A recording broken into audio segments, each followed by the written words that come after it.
Johann Sebastian Bach was, in the opinion of many commentators, the greatest of all composers.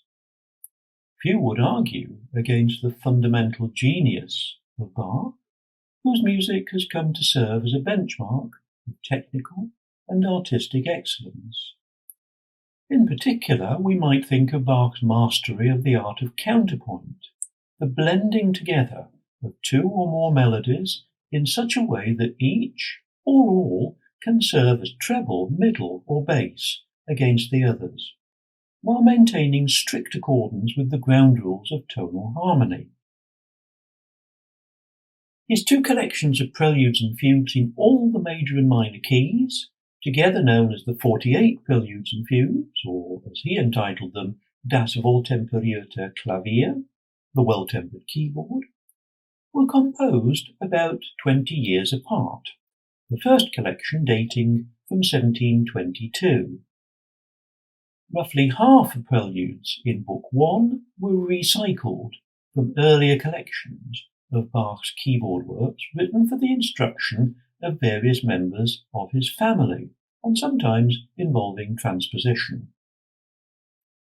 He also took themes from the works of other composers, including a collection of 20 preludes and fugues in a wide range of major and minor keys by Johann Caspar Fischer, published in 1715.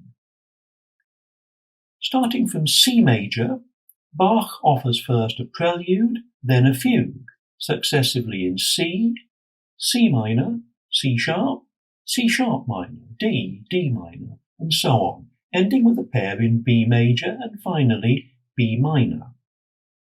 B major was an exceptionally rare key in Bach's day, as indeed are several in the comprehensive tonal pattern of the 48. This was due to the various tuning systems current before and during Bach's day, according to which certain intervals were tuned relatively pure, leaving others that were only rarely or never used so wide as to be unsuitable for use at all. But we should not make the mistake of thinking that Bach composed his Well-Tempered Clavier for modern equal temperament. Although that system of tuning was theoretically known and understood in Bach's time, it was only rarely used in practice. In equal temperament, all the fifths, starting from middle C on the keyboard, going from C to G, G to D, D to A to E, and so on, ending with B flat to F and finally F to C, are squashed from their pure values by an equal amount, so that when we get back round to C again, it's in tune with the note with which we started. In fact, Bach was writing for the so-called circulating temperament, in which some of the intervals were squashed slightly, some more, some less than others, retaining in some cases the lovely purity of their resonance, and always allowing every note of the scale still to be combined with any other acceptably. There have been various theories as to which circulating tuning system Bach may have had in mind. Even an authoritative suggestion that the decorative squiggles across the top of his handwritten title page for Volume 1 in 1722 actually indicate in code different degrees by which fifths were altered from pure.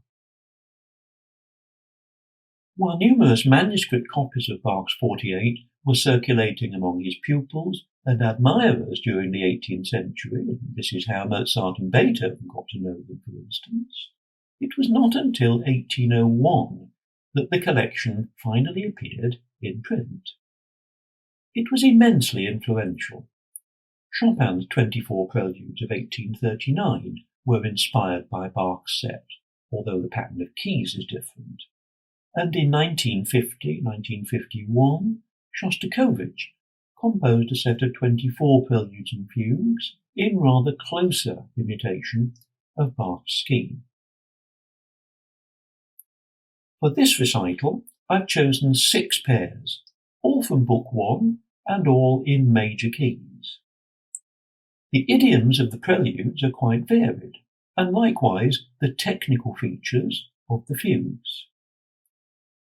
Due to lockdown, these were of necessity all recorded in my music room at home, with the microphone position rather close. I'm playing my 1911 Bechstein Model A Grand, tuned here in equal temperament.